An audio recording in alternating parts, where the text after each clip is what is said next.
Hello बच्चों, let's read the question. The question says if half life of a radioactive substance is 1 month, then which of these are true?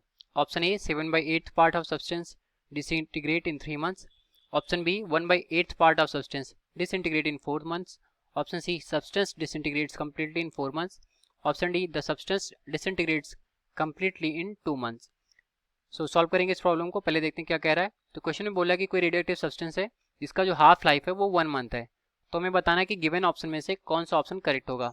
तो solve करेंगे इस problem को, note down करेंगे पहले हम अपना की कॉन्सेप्ट. तो देखते हैं कि हमारे यहाँ पर की कॉन्सेप्ट क्या होगा. तो सॉल्व करते हैं इस प्रॉब्लम को, पहले नोट डाउन करेंगे हम अपना की कॉन्सेप्ट. तो देखते हैं कि हमारे यहाँ पर की कॉन्सेप्ट क्या है. लिखेंगे इसको की कॉन्सेप्ट. तो जो लॉ ऑफ रेडियोएक्टिविटी डीके होता है वो होगा हमारा की concept, law of radioactivity decay. इसके अकॉर्डिंग जो रेट ऑफ डिसइंटीग्रेशन होता है किसी रेडियो एक्टिव एटम के न्यूक्लियस का, दैट इज -dn/dt. ये डायरेक्टली प्रोपोर्शनल होता है number of atoms present in that element at that time. ठीक है. तो मान लीजिए अगर किसी टाइम पर हमारा रेट ऑफ इंटीग्रेशन -dn/dt है उसके एटम्स का, तो ये डायरेक्टली प्रोपोर्शनल होगा उस टाइम पर उसमें कितने रेडियो एक्टिव एलिमेंट्स या फिर एटम्स हमारे मौजूद हैं, उसके डायरेक्टली प्रोपोर्शनल होता है. अब यहाँ पर हाफ लाइफ के बारे में बात हो रहा है जिसका दे रखा है हमें 1 मंथ. तो अब सॉल्व करते हैं इस प्रॉब्लम को. पहले लेट करेंगे हम कि इनिशियली जो सब्सटेंस है उसमें कितने न्यूक्लियस प्रेजेंट है, n नॉट प्रेजेंट है. तो लेते हैं इसको, let initially the value of sample या फिर substance, the value of sample is n nought. Initially हमारा n नॉट है. ठीक है. अब इसका जब रेडियोएक्टिव डिके होगा तो 1 मंथ में इसका कितना हो जा रहा है, हाफ लाइफ हो जा रहा है. मतलब n नॉट हमारा 1/2 हो जा रहा है. तो इनिशियली 1 मंथ में, पहले n नॉट लेते हैं इनिशियली है. अब 1 मंथ में देखते हैं, यहाँ पर लिखेंगे हम 1 मंथ. तो 1 मंथ में कितना हो जा रहा है, n नॉट/2 हो जा रहा है. ठीक है. इसका हाफ पार्ट बचा. अब अगले जो 1 मंथ होगा उसमें ये इसका 1/2 और चला जाएगा, तो दैट इज n नॉट/4 हो जाएगा.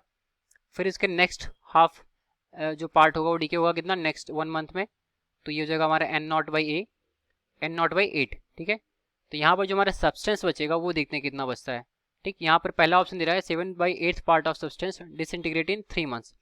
तो n नॉट/जो 8 है ये हमारा क्या है, इनिशियली n नॉट था और फाइनली जब ये 3 महीने बाद हम देखते हैं तो इसकी वैल्यू n नॉट/8 बच रही है. ठीक. अभी इसमें 4 मंथ भी देख लेते हैं क्योंकि यहाँ पर मैक्सिमम 4 मंथ के बारे में बात कर रहा है. तो 1 मंथ और ऐड करेंगे यहाँ पर, तो n नॉट/16 हो जाएगा. ठीक है. इसका हाफ पार्ट. और सेकंड पार्ट में क्या कह रहा है बी में कि 1/8 part of substance disintegrate in 4 months. ठीक. तो देखें हम पहले, इनिशियली हमारा n नॉट था, इसका हाफ लाइफ मतलब 1 मंथ बाद ये n नॉट/2 बचा. फिर सेकंड मंथ में ये n नॉट/4 बचा. थर्ड मंथ में n नॉट/8 बचा. ठीक. और फोर्थ मंथ में हम देख रहे हैं ये n नॉट/16 बचा है. ठीक है. तो अभी यहाँ पर हम एलिमिनेट करते हैं पहले. तो ऑप्शन डी में कह रहा है substance disintegrate completely in 2 month. तो हम 2 मंथ में देख रहे हैं कि हमारा सब्सटेंस कंप्लीटली डिसइंटीग्रेट नहीं हो रहा है, उसका n नॉट/4 पार्ट बचा रह जा रहा है. तो ये ऑप्शन गलत हो गया. सी में जाएं तो बोला सब्सटेंस डिसइंटीग्रेट्स कंप्लीटली इन 4 मंथ्स. तो हम 4 मंथ बाद देखें तो हमारा n नॉट/16 में यहाँ पर एलिमेंट रिमेनिंग है. ठीक. अभी बी पार्ट में बोलें तो यहाँ पर बोल रहा है कि 1/8 part of substance disintegrate in 4 months. तो हमारा जो 1/8 पार्ट ऑफ सब्सटेंस था वो कह रहा है डिसइंटीग्रेट हो जा रहा है 4 मंथ्स में.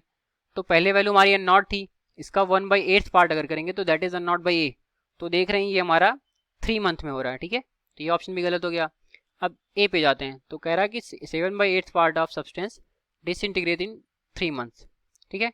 तो अभी 3 मंथ के लिए देखें तो 3 मंथ में हमारा कितना वैल्यू जा रहा है, n नॉट/8 जा रहा है. तो मतलब पहले हमारा n नॉट था, फिर बाद में n नॉट/8 हो गया. तो टोटल जो वैल्यू बची n नॉट माइनस n नॉट/8, इसको करेंगे तो यहाँ पे जो आंसर आएगा दैट इज हो जाएगा 7/8 n नॉट. तो हमारा 7/8 पार्ट यहाँ पर डिसइंटीग्रेट हो चुका है. ठीक. तो इसके अकॉर्डिंग अगर अपने ऑप्शन को मैच करें तो जो ऑप्शन नंबर ए है वो हमारे सोल्यूशन से मैच करेगा. तो ऑप्शन ए करेक्ट हो गया. Hence option A is correct. तो ये रहा हमारे इस क्वेश्चन का correct solution. I hope you understood well. Thank you.